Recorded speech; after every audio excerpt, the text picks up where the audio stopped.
Hello students, welcome back to BIMT YouTube channel. Last lecture I told you about database architecture. Today we will study in detail about the same. Today's topic is database system concepts and architecture.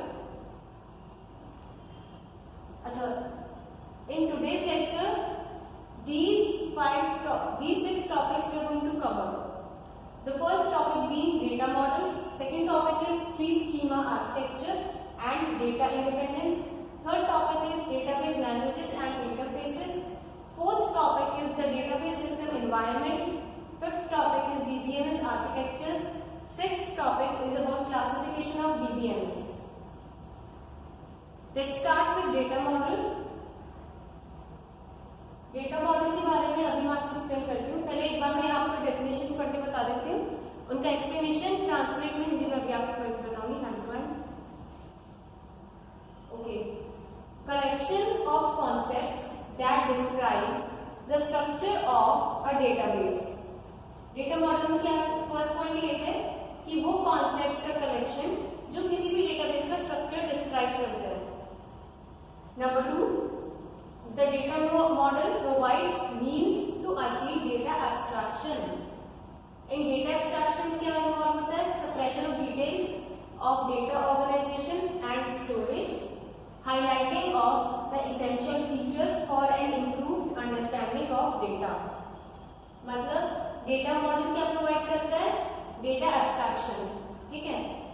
Data abstraction का मतलब क्या होता है आपका कि आप जो relevant details है, रेलिवेंट डेटा है, ठीक है, उसको तो आप हाईलाइट कर रहे हैं, और जो इररेलेवेंट है उसको मतलब आप हटा नहीं रहे, लेकिन उसको आप बता ही नहीं रहे. सपोज आपको बताना है, आप फर्स्ट टाइम मुझसे मिले, आप अपने आप को कैसे एब्स्ट्रैक्ट करेंगे? मुझे आपने मुझे बता दिया मेरा नाम व्हाटएवर ABCD है, लेकिन आपने जब तक मैंने आपसे पूछा आपने मुझे अपना एड्रेस नहीं बताया, तो आपने क्या किया? अपना डेटा एब्स्ट्रैक्ट किया. इसीलिए डेटा मॉडल्स में हम क्या करते हैं? डेटा एब्स्ट्रैक्शन अचीव करते हैं. किस तरह से करते हैं? हम हाईलाइट करते हैं जो एसेंशियल फीचर्स होते हैं डेटा के, जिससे एक इम्प्रूव अंडरस्टैंडिंग हो डेटा की. अब इन डेटा मॉडल क्या इंक्लूड करता है? Basic operations. कौन से basic operations? Retrievals and updates on the database. मतलब डेटाबेस में से डेटा को निकालने के लिए रिट्रीव करना और उसे अपडेट करना. डायनामिक एस्पेक्ट और behaviour of A database application. जो किसी भी डेटाबेस एप्लीकेशन का एस्पेक्ट, डायनामिक एस्पेक्ट है या बिहेवियर है, वो अचीव करते हैं. कैसे? वो अलाउ करता है डेटाबेस डिजाइनर को ये स्पेसिफाई करने के लिए कि एक सेट ऑफ वैलिड ऑपरेशंस जो अलाउ है डेटाबेस ऑब्जेक्ट्स में. जो डेटाबेस डिजाइनर को डेटा मॉडल किस चीज के लिए अलाउ करता है? एक सेट ऑफ वैलिड ऑपरेशंस के लिए अलाउ करता है डेटाबेस ऑब्जेक्ट्स पे. अब मेन टॉपिक, सबसे मेन टॉपिक है कैटेगरीज ऑफ डेटा मॉडल्स. इसमें कौन कौन सी कैटेगरीज आएंगी? पहली है हाई लेवल और कंसेप्चुअल डेटा मॉडल्स. तो ये सारी कैटेगरीज है. डेटा मॉडल किस पार्ट में डिवाइड होता है? पहली कैटेगरी है हाई लेवल डेटा या कंसेप्चुअल डेटा मॉडल. इसमें क्या होता है? Close to the way many users perceive data, for example object oriented models. ये ऑब्जेक्ट ओरिएंटेड मॉडल्स आप लोग पढ़ा होगा कि C++ में भी कि ऑब्जेक्ट ओरिएंटेड क्या होता है? जो ऑब्जेक्ट बेस्ड होता है ना. उसी तरह ये मॉडल क्या है? ऑब्जेक्ट बेस्ड है. और डेटा काफी यूजर्स को अगर जिन्हें डेटा परसीव करना है उनके लिए क्लोज है. Second type of data model है लो लेवल या physical data model. Low level data model, physical data model क्या करता है? ये डिटेल्स डिस्क्राइब करता है इस बारे में कि डेटा किस तरह स्टोर किया गया है कंप्यूटर स्टोरेज मीडिया में. अच्छा, क्या क्या इंक्लूड करता है? ये इंक्लूड करता है एक्सप्लिसिट एक्सेस पाथ. मतलब एक्सप्लिसिट मतलब जो बाहर से आप इसे अचीव करवा रहे हैं. मतलब एक होता है इम्प्लिसिट, एक होता है एक्सप्लिसिट. एक्सप्लिसिट मतलब कि आपने कोई फीचर किसी चीज में है नहीं. सपोज स्टोरेज आपके पास, आपकी इंटरनल स्टोरेज मोबाइल की है 16 GB, आपको स्टोरेज 128 GB करनी है. आपने अलग से मेमोरी कार्ड लगाया 128 GB का, वो काफी एक्सपेंड हो गई. तो ये आपने एक्सप्लिसिट किया। इसी तरह डेटा मॉडल्स, जो लो लेवल डेटा मॉडल होते हैं उनमें एक्सप्लिसिट एक्सेस पाथ्स होते हैं जो हमें खुद बनाने पड़ते हैं। वो structure that makes locating particular database records efficient. Example, index allows direct access to record by looking up a value. Third is compromise, representational data models. Abstract model of data emphasize aspects that should be understood by end users close enough to how data organized in computer storage that they can be implemented efficiently. Where does the relational data model fit? अच्छा, ये low level था। अब उसके बाद में आता है representational data model. इसे हम एब्स्ट्रैक्ट मॉडल ऑफ डेटा कहते हैं। इसका काम होता है कि वो एस्पेक्ट्स बताना, वो हमें डेटा के बारे में नॉलेज बताना जो हमें ऑलरेडी नहीं पता। ये किसके क्लोज है? ये इस फैक्ट के क्लोज है कि डेटा किस तरह ऑर्गेनाइज किया जा सकता है कंप्यूटर स्टोरेज में, जिससे कि वो एफिशिएंटली इंप्लीमेंट करा जा सके। सबसे बिग टॉपिक है जो आपका 15 नंबर का क्वेश्चन कवर करेगा, ये अकेला टॉपिक। इसे बहुत ध्यान से इसके डायग्राम को आपको बना के आना पड़ेगा और ये थ्योरी मेन कॉन्सेप्ट पता होना चाहिए ताकि डिस्क्राइब आप खुद भी कर दो। ये टॉपिक है three schema architecture. Three schema architecture में क्या होगा कि कोई भी जो हमारा डेटाबेस है वो उसका आर्किटेक्चर किस तरह होता है? 3 स्कीमा में डिवाइडेड है। अब वो 3 स्कीमा कौन कौन से हैं? वो है एक्सटर्नल व्यू, इंटरनल व्यू और कॉन्सेप्चुअल लेवल या कॉन्सेप्चुअल स्कीमा। अभी डायग्राम देखो। इंटरनल लेवल तो पहले एक्सप्लेन कर रही थी। इंटरनल का काम क्या होता है? ये फिजिकल स्टोरेज स्ट्रक्चर डिस्क्राइब करता है डेटाबेस का। ये है इंटरनल लेवल। इसका काम क्या है कि ये फिजिकल स्टोरेज मतलब जितनी भी स्टोरेज फिजिकली है, मेमोरी है, स्ट्रक्चर डेटाबेस का वो डिस्क्राइब करेगा। ये रहा इंटरनल स्कीमा, ये स्टोर डेटाबेस है। फिर आता है कंसेप्चुअल लेवल, सेकंड लेवल जो है सेकंड स्कीमा। ये डिस्क्राइब करता है स्ट्रक्चर पूरे डेटाबेस का सारी कम्युनिटी ऑफ यूजर्स के लिए। Conceptual level describes structure of the whole database for the complete community of users. मतलब इसका काम है कि ये स्ट्रक्चर डिस्क्राइब करे पूरे डेटाबेस का पूरी यूजर्स की कम्युनिटी के लिए। थर्ड टाइप ऑफ स्कीमा होता है एक्सटर्नल या व्यू लेवल। एक्सटर्नल का काम है कि ये डिस्क्राइब करे पार्ट ऑफ डेटाबेस को जो इंटरेस्ट को जो पर्टिकुलर यूजर ग्रुप के लिए जरूरत है। मतलब एक्सटर्नल व्यू में ये आप एंड यूजर्स हैं, ठीक है। अब आपने अपना फेसबुक पे पेज खोला, सपोज फेसबुक अपना अकाउंट खोला, तो आपको वही चीज तो दिखेगी जो आपने अपने आप ऐड कर रखी है, या आपको प्रोग्रामिंग तो नहीं दिख रही, पीछे का सोर्स कोड ना आपको उसकी जरूरत है। तो एक्सटर्नल व्यू का काम क्या है कि वो एंड यूजर्स को उतना ही डेटा प्रोवाइड करे जितनी की जरूरत है, ठीक है। ये तीनों आर्किटेक्चर में आ गया समझ में। पहला होता है इंटरनल, फिजिकल स्टोरेज करता है। कॉन्सेप्चुअल, इसका पूरा स्ट्रक्चर डिफाइन करता है होल डेटाबेस का। एक्सटर्नल, उतना ही डेटा देता है एक्सेस जितना की जरूरत है। अब एक इंपॉर्टेंट टॉपिक है सिलेबस का पार्ट है डेटा इंडिपेंडेंस।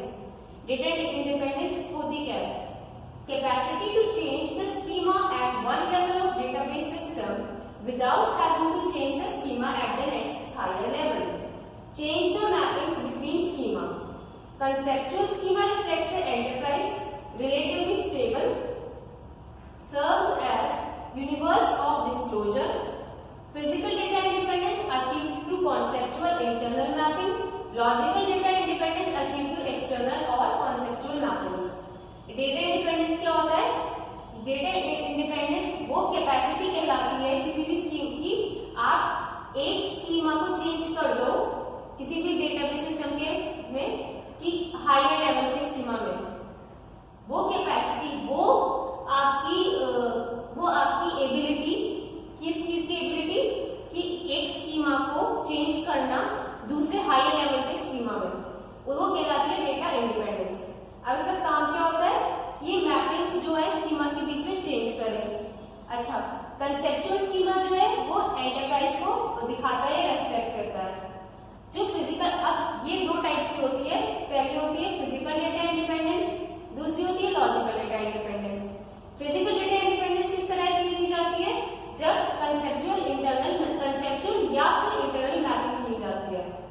आपको मैंने 2 स्कीमा बताए थे, कंसेप्चुअल, इंटरनल, एक्सटर्नल, 3 बताए थे। अब इसमें भी आपको मैं बता देती हूँ 2 इंडिपेंडेंस होगी, डेटा इंडिपेंडेंस, पहली होगी फिजिकल डेटा इंडिपेंडेंस। ये क्वेश्चन भी आएगा। फिजिकल डेटा इंडिपेंडेंस कब होगी? जब कंसेप्चुअल से इंटरनल की स्कीमा में चेंज की मैपिंग की जाएगी। लॉजिकल डेटा इंडिपेंडेंस कब होगी? जब एक्सटर्नल स्कीमा से कंसेप्चुअल स्कीमा की मैपिंग की जाएगी। अब बीबीएमएस में लैंग्वेजेस कौन कौन सी यूज होती है, ये शॉर्ट बता रही हूँ, डिटेल में नेक्स्ट मतलब जब इसकी यूनिट स्टार्ट होगी तब हम करेंगे। अभी मैं बता देती हूँ लैंग्वेजेस के टाइप्स क्या होते हैं, शॉर्ट में, बहुत शॉर्ट में इंट्रोडक्शन एक टाइप का। बीबीएमएस लैंग्वेजेस होती है ये सारी। पहली होती है डीडीएल, जिसकी फुल फॉर्म है डेटा डेफिनेशन लैंग्वेज। दूसरी है SDL, storage definition language. DDL का काम क्या है कि कंसेप्चुअल स्कीमा को डिफाइन करे। एसडीएल का काम क्या है कि इंटरनल स्कीमा को स्पेसिफाई करे।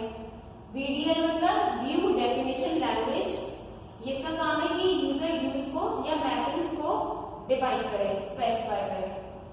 फिर होती है डीएमएल या डेटा मैनिपुलेशन लैंग्वेज, इसका काम है कि ये डेटा का रिट्रीवल करे, इंसर्शन करे, डिलीशन करे, मॉडिफिकेशन करे। अच्छा, डीडीएल डीएमएल में डिफरेंस पता चल गया? डीडीएल में क्या करते हैं, आप सिर्फ डिफाइन करते हैं, है ना, डेटा डेफिनेशन लैंग्वेज। अब डेटा मैनिपुलेशन का मतलब ये होता है किसी चीज को मैनिपुलेट करना या चेंज करना। तो डीएमएल का काम है कि आपको डेटा को रिट्रीव करने में हेल्प करेगा, इंसर्ट करने में हेल्प करेगा। रिट्रीव करना मतलब एक्सट्रैक्ट करना या निकालना, और इंसर्ट करना, डिलीट करना या मॉडिफाई करने में हेल्प करेगा। अच्छा, उसके अलावा होती है एक ये लो लेवल और प्रोसीजरल डीएमएल। इसमें क्या होता है, ये वो लैंग्वेज है जो जनरल पर्पस प्रोग्रामिंग लैंग्वेज में एम्बेडेड होती है, ठीक है, और रिकॉर्ड्स मेंटेन करती है। सेकंड टाइप की होती है हाई लेवल और नॉन प्रोसीजरल डीएमएल लैंग्वेज। इसका काम क्या है, can be used on its own to specify complex database operations concisely. इसका काम ये क्यों यूज होती है, ये यूज होती है जिससे कॉम्प्लेक्स डेटाबेस ऑपरेशंस है उनको स्पेसिफाई करने के लिए। सेकेंड टाइम और सेकेंड मतलब टाइम के बेसिस पे चलती है। अच्छा, नेक्स्ट टॉपिक है बीबीएमएस इंटरफेसेस। इसमें क्या होता है, बीबीएमएस इंटरफेसेस मेन्यू बेस्ड इंटरफेस होते हैं, किसके लिए, वेब क्लाइंट्स के लिए या ब्राउजर के लिए।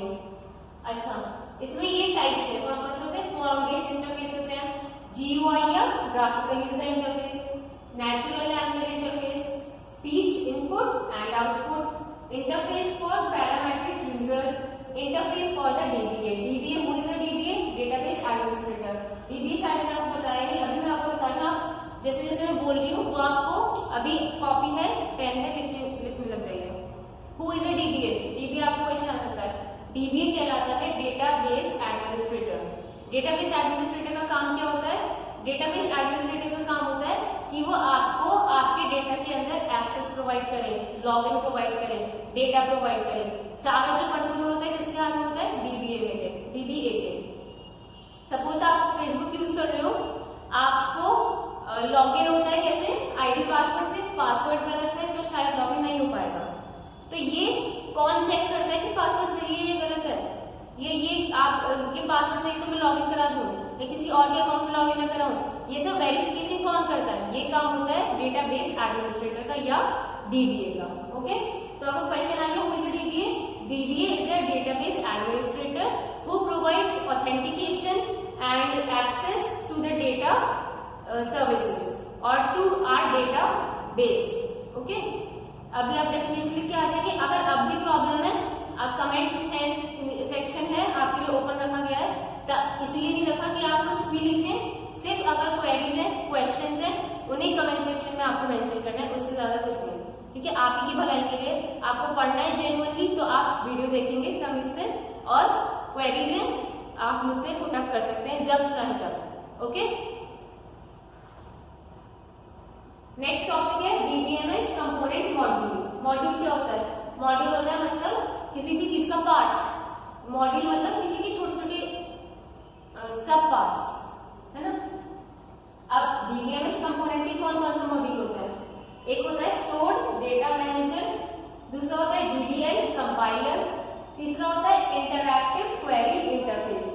ये होते हैं इसमें query compiler, query optimizer, pre compiler, run time database processor, system catalog, concurrency control system, backup and recovery system.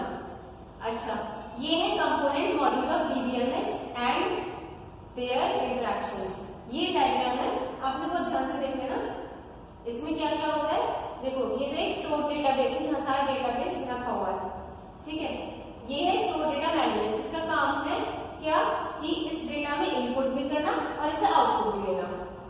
ये है रन टाइम डेटाबेस प्रोसेसर, मतलब ये क्या है, ये डेटाबेस को प्रोसेस करके यहाँ पर डेटा स्टोर कराएगा, ठीक है।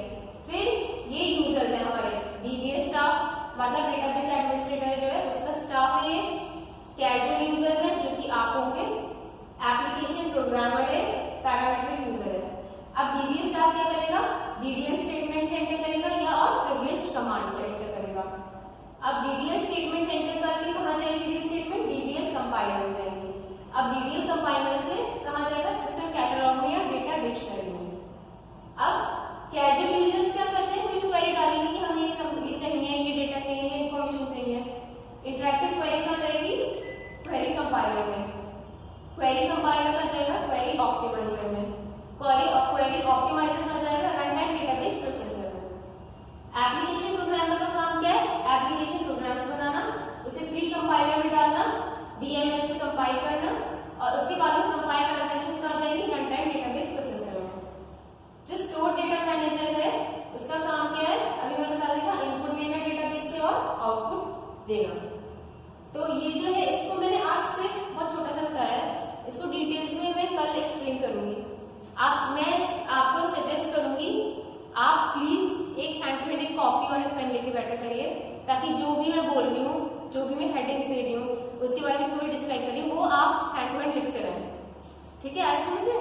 तो I see you next class guys, okay? Till then be prepared and keep studying.